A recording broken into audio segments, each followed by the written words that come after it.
So may pinakita si Kap Roger Galido na coupon.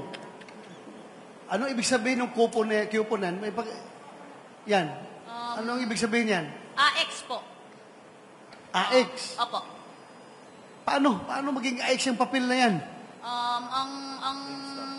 Ang sinabi lang po sa akin is, yung pagbigay ng mga papel po, yung para papirmahan po is, pag once nakapirma yung tao, bigyan ko daw ng ganito po, AX. And then, first time ko nakarinig ng AX kasi more on, ayuda, ganun naman ang ayuda. Yes.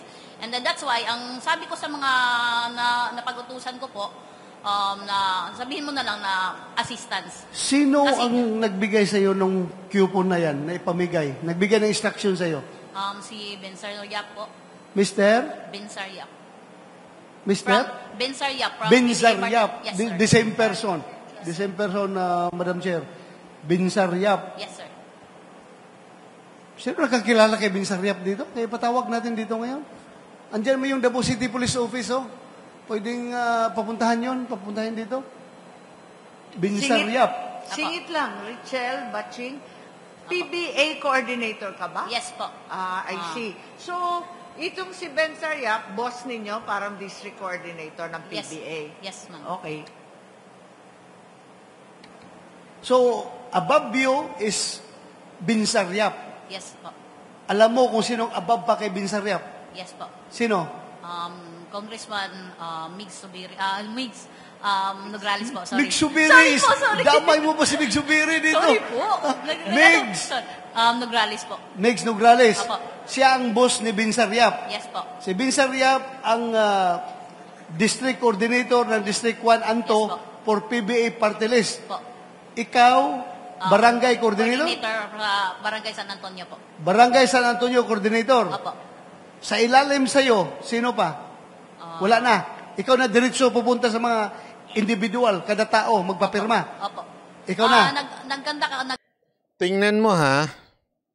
Eto, this is a clear violation ng ating batas.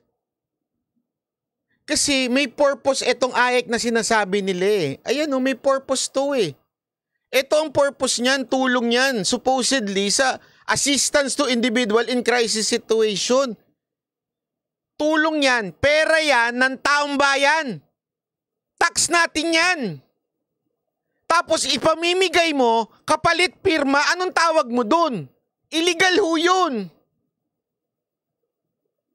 Sa totoo lang, kaya nga hindi ko alam eh, nalaman na ng mga senador natin, especially to si Senator Amy, dapat kasuhan nyo yan. Kasuhan nyo yung Nograles na yan, hindi yung puro daldal lang. Pambira, oo. Isipin mo ha, pera yan ng national government. Hindi niya pera yan. Okay lang sana kung pera niya eh. Magkaroon siya ng sarili niyang ayuda. Nograles ayuda, ganun. Okay lang, mayaman ka eh. Mamigay ka ng pera, problema mo na yan. Morally, mali yun. Pero eto, hindi lang morally mali. Legally mali pa. Pera ng taong bayan, DSWD yan. Ang kapalit pirma? Ang tarantado ba kayo? Antindi ho niyan. Napakagago ho ng congressman na yan. Pag nakita ko talaga yan eh. Tatanong ko kung saan gawa yung ano niya. Ganda eh. Diba? Isipin mo yan ha. Ipinagkatiwala natin yan sa DSWD. Kaya dapat ewan ko nga eh. Sorry to say this ha.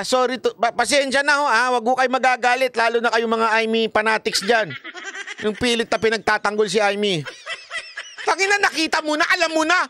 Ayan na, sarap po sinasabi. Ito yung pinuno ko. Na same party list kami. Coordinator ako sa baba. Alam mo na pera ng taong bayan, DSWD.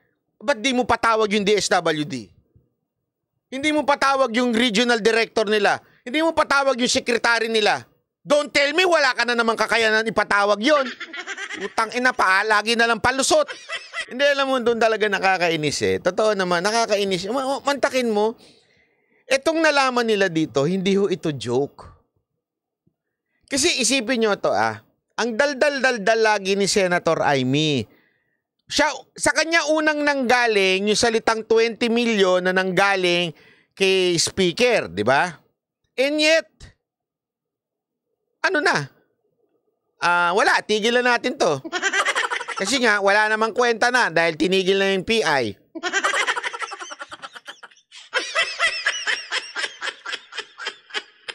You understand kung bakit ako nabibwisit? Kasi hindi porket sinuspende ng COMELEC yung PI, everything is okay. No! May nagawang kasalanan, may illegal na ginawa, may dapat gawin. Tama, mali. Hindi yung, okay na, tapos na ang hearing, nakapagpakit na ako, may beauty contest na, masabi lang na may ginawa ako, yung mga utu-utu naman dyan, natatanga-tanga. Ano ba gusto mong gawin ni Senator Amy? Ano pa ba gusto mong gawin? Ano pa?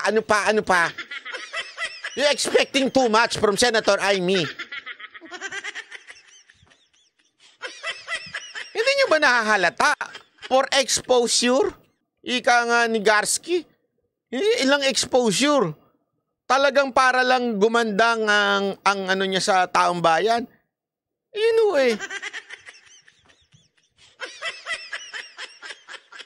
Sana patas ka po kay Bongo at Bato, tahimik po sila. Eto ho, Dummy Head. Tama ka sa pangalan mo, Dummy Head. Manood ka kasi ng video. Okay? Yung video, bumanat po sila doon. Hindi ko lang pinakita. Kasi iba yung nasa news.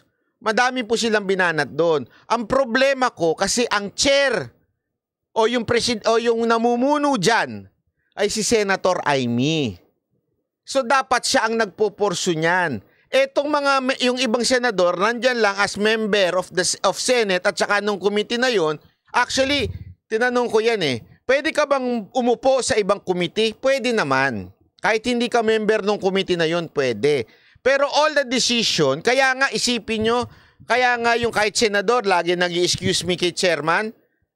Your Honor, kasi merong presiding parang merong nasa gitna talaga, may presiding officer o may presiding senator na sila ho yung namumuno. Minsan kasi ho, naintindihan ko kung kulang ho tayo sa aral. Pagdating sa mga papaano yung ginagawa ho sa Senado. Dapat yung chairman ang humahakbang yan. Itutuloy pa ba natin to? Sige, tuloy natin. Ito gawin natin. Patawag natin DSWD. Patawag natin yung ganito. Ganun ho yun.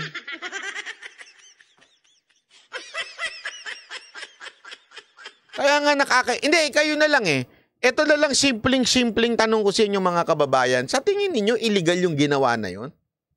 Na ang kapalit nung pagpirma mo ay pera mula sa DSWD na dapat allotted lang sa mga nangangailangan. Pero this time, binigay ho sa pagpirma lang. Tanong, legal ba sa tingin nyo yun? Hindi ho. Isang paglabag sa batas. Kaya nga dapat ang recommendation yan, isampa ng kaso sa kinauukulan kung sino ang dapat masampa ng kaso dyan. Diba? Hindi lang ganyan, puro daldal. Yan ang problema sa Pilipinas Sa bagay, in aid of pre-election, daldal lang pwede na, okay na yan, ha?